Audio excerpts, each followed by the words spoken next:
ആദ്യമായിട്ട് ഭാഗവതം എങ്ങനെയാണ് കിട്ടിയതെന്ന് മൈത്രേയ മഹർഷി പറഞ്ഞു. ഒരു പരമ്പര നമ്മൾ കണ്ടു. ആദ്യമായിട്ട് ഭഗവാൻ ബ്രഹ്മാവിനെ, ബ്രഹ്മാവ് നാരദ മഹർഷിക്ക്, നാരദ മഹർഷി വ്യാസന്, വ്യാസൻ ശുകന്, ശുകൻ പരീക്ഷത്തിന് ഉപദേശിക്കണം. അത് അവിടെ ഇരുന്ന് കേൾക്കുന്നു. സൂതൻ, ഉഗ്രശ്രവസ് എന്നുള്ള സൂതൻ കഥ പറയുന്ന ആൾ, അദ്ദേഹം നൈമിഷാരണ്യത്തിൽ വെച്ച് എല്ലാവർക്കും പറഞ്ഞു കൊടുക്കും. അങ്ങനെ ഒരു പരമ്പര. മൈത്രേയ മഹർഷി പറഞ്ഞു, എനിക്ക് ആ പരമ്പരയിൽ നിന്നല്ല കിട്ടിയേക്കുന്നത്. സംഘർഷണമൂർത്തി സനൽകുമാര മഹർഷിക്ക് കൊടുത്തു. സനൽകുമാര മഹർഷി സാഖ്യായനന് പറഞ്ഞു കൊടുത്തു. സാഖ്യായനൻ പരാശരന് പറഞ്ഞു കൊടുത്തു. പരാശര മുഖത്തു നിന്നാണ് എനിക്ക് കിട്ടിയതെന്നാണ്. വിഷ്ണു പുരാണം എന്നൊരു പുരാണമുണ്ട്.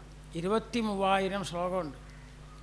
അതിൽ വിശേഷമായ ഒരു വിഷ്ണു സഹസ്രനാമമൊക്കെ ഉണ്ട്. അങ്ങനെയുള്ള ബൃഹത് വിഷ്ണു പുരാണം, ഇന്ന് നമ്മൾ കാണുന്ന വിഷ്ണു പുരാണം ചെറിയ ഗ്രന്ഥമാണ്. 23 വൈഷ്ണവം. അവസാനം ഭാഗവതത്തിൽ ഓരോ പുരാണത്തിൽ എത്രയും ശ്ലോകസംഖ്യ ഉണ്ടെന്ന് പറയും. അവിടെയാണ് പറയുന്നത് 23 വൈഷ്ണവം, 23,000 ശ്ലോകം. അതൊക്കെ പരാശരൻ മൈത്രേയന് ഉപദേശിക്കുന്ന രീതിയിലാണ്. അതിൻ്റെ ഒരു സാരസംഗ്രഹമാണ് ഇവിടെ വിതുരരൊക്കെ ഉപദേശിച്ചു കൊടുക്കുന്നത്. ഭാഗവതത്വങ്ങൾ മുഴുവൻ, കൃഷ്ണാവതാരവും എല്ലാ കഥകളും അതിലുണ്ട് വിഷ്ണു പുരാണത്തിൽ. അതിൻ്റെ ഒരു വിശദീകരണമാണ്, ഒന്ന് പരിഷ്കരിച്ച രൂപമാണ് ഈ ഭാഗവതം. അതുകൊണ്ട് എനിക്ക് കിട്ടിയ ആ പരമ്പര അനുസരിച്ച് ഞാൻ പറഞ്ഞുതരാം എന്ന് പറഞ്ഞാണ് മൈത്രേയ മഹർഷി അതെല്ലാം വിതുരർക്ക് പറഞ്ഞു കൊടുക്കുന്നത്. ആ സൃഷ്ടിയുടെ ആരംഭത്തിൽ ബ്രഹ്മദേവൻ ഭഗവാനെ സ്തുതിച്ചതും, അത് ഇപ്പോൾ ഭഗവാൻ തന്നെ വേണ്ട ഉപദേശം കൊടുത്തു. ബ്രഹ്മദേവൻ പറഞ്ഞത്, ഈ സൃഷ്ടികളൊക്കെ നടത്തുമ്പോൾ ഇത്രയും ജീവജാലങ്ങളുണ്ടെങ്കിലും മനുഷ്യർക്ക് മാത്രമേ ഭഗവാനെ ഭജിക്കാൻ പറ്റുള്ളൂ. ദുഃഖമില്ലാതാക്കാൻ മനുഷ്യർക്ക് മാത്രമേ അതിന് കഴിവുള്ളൂ. ആ മനുഷ്യരെങ്ങനെ ഉണ്ടാകും? അവരൊക്കെ വികർമ്മനിരതാഹ കുശലേ പ്രമത്താഹ. ലോകോ വികർമ്മനിരതാഹ. വികർമ്മം എന്ന് പറഞ്ഞാൽ ചെയ്യരുതാത്ത കാര്യങ്ങൾ, ഇന്നെന്ന് ചെയ്യരുതെന്ന് പറഞ്ഞിട്ടുണ്ടാവും. അങ്ങനെയുള്ള കാര്യങ്ങൾ ചെയ്യുന്ന ആളുകളായിത്തീരും. കുശലേ പ്രമത്താഹ. അവനവൻ്റെ നന്മയ്ക്കുള്ള കാര്യങ്ങളൊന്നും ചെയ്യില്ല, ധർമ്മം അനുഷ്ഠിക്കില്ല, അധർമ്മത്തിൻ്റെ പിന്നാലെ പോകും. ഇങ്ങനെയുള്ള മനുഷ്യരായിട്ട് തീരുമല്ലോ. ഞാൻ സൃഷ്ടിച്ചെല്ലാം തന്നെ ഞാൻ നോക്കി നിൽക്കുക, ഇല്ലാതാവണത് എനിക്ക് കാണേണ്ടി വരും. സാർവജീവജാലങ്ങളുടെ ആയുസ്സെല്ലാം കഴിഞ്ഞ് എത്രയോ കാലം കഴിഞ്ഞിട്ടാണ് ബ്രഹ്മദേവൻ്റെ ആയുസ്സില്ലാതാവുക. 1000 ചതുരയുഗമാണ് ഒരു പകല്, അത്രയും തന്നെ ചതുരയുഗം രാത്രി. ഇങ്ങനെ 360 ദിവസം കഴിയുമ്പോൾ 360 കഴിയുമ്പോൾ ബ്രഹ്മദേവന് 1 വർഷം. അങ്ങനെ 100 വർഷം ബ്രഹ്മദേവൻ്റെ ആയുസ്. ഇത്രയും കഴിയുമ്പോൾ ഭഗവാന് ഒരു നിമിഷം കഴിഞ്ഞ് പോണേന്നാണ്. അത്രയുണ്ട് ആ കാലത്തിൻ്റെ വലിയ ശക്തി. കാലത്തിനെ ആർക്കും കണക്കാക്കാൻ പറ്റില്ല, എല്ലാം അതിനധീനാണ്. ഓരോ വസ്തുക്കൾ ഉണ്ടാവുന്നു, നിലനിൽക്കണോ, ഇല്ലാതാവുന്നു. ആർക്കെങ്കിലും ഈ അവസ്ഥയൊന്നും മാറ്റാൻ പറ്റുമോ? പറ്റില്ല. കാലം എന്നുള്ള ശക്തി കൊണ്ടാണ് സർവപദാർത്ഥങ്ങളും ഉണ്ടാവുന്നതും നിലനിൽക്കുന്നതും അതില്ലാതാവുന്നു. ഉള്ള ഒരു പദാർത്ഥത്തെ ആർക്കും സംരക്ഷിക്കാൻ പറ്റില്ല.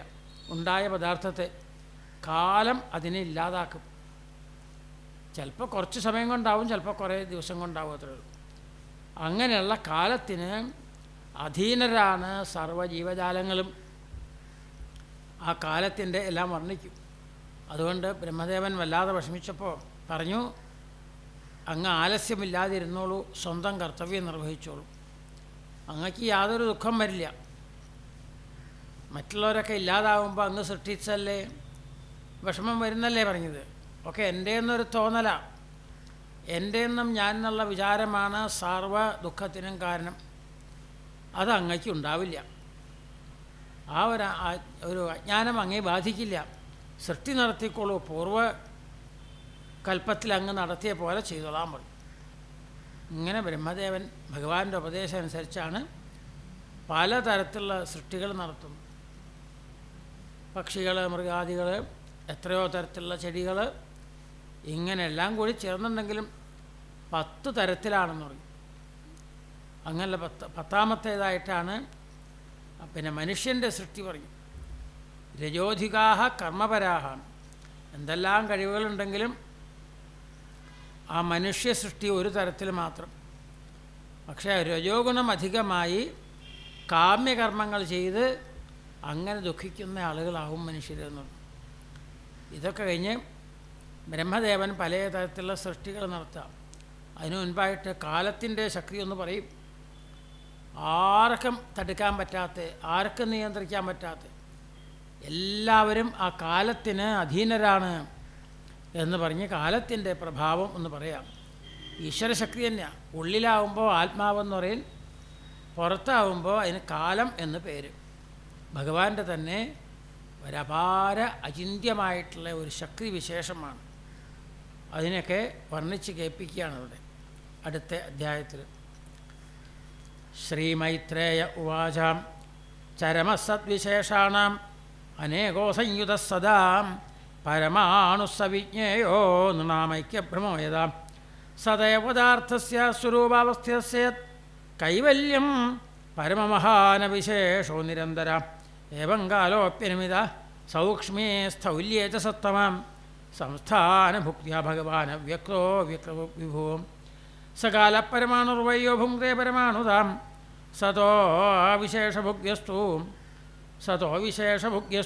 സകാല പരമോ മഹാൻ അനൂർധ്വോ പരമാണു സ്യാത്ര സരേണുത്രയസ്മൃതാഃ ജാലാർക്കരശ്മ്യവഗത ഖമേവാനുപതന്നഗാതം തരസരേണുത്രിയം ഭുങ്ക്തേയ കാലസത്വസ്മൃതാം ശതഭാഗസ്തു വേദസ്യാത്തൈസ്ത്രിഭിസ്തു ലഭസ്മൃതാം നിമേഷസ്ഥലവോജ്ഞേയ ആംനാഥസ്ഥേ ത്രയക്ഷണഃ ക്ഷണാൻ പഞ്ചവിദുഃഖാഷ്ടാം ലഘുതാദൃശപഞ്ചജാം ലഘൂനി വൈ സമാംനാദാദൃശപഞ്ചനാടികാം തേദ്വേ മുഹൂർത്തപ്രഹരാ ഷഡ്യാമം സപ്തവാനൃണാം ദ്വാദശാർദ്ധബലോന്മാനം ച ചതുർഭിശ്ചതുരങ്കുലൈഃ സ്വർണ്ണമാശൈഃ കൃതച്ഛിദ്രം യാവൽപ്രസ്ഥജലപ്രദം യാമാചത്വാരോ മർത്യാനാമഹനീയുഭേ പക്ഷപഞ്ചദശാഹാനി ശുക്ലകൃഷ്ണശ്ചമാനദാം തയോ സമുച്ചയോ മാസപിതॄണാം തദഹർനിശം ദൗതാപൃതുഷടയനം ദക്ഷിണം ചോത്തരം ദിവി അയനേ ചാഹനി പ്രാഹുർവത്സരോ ദ്വാദശസ്മൃതാം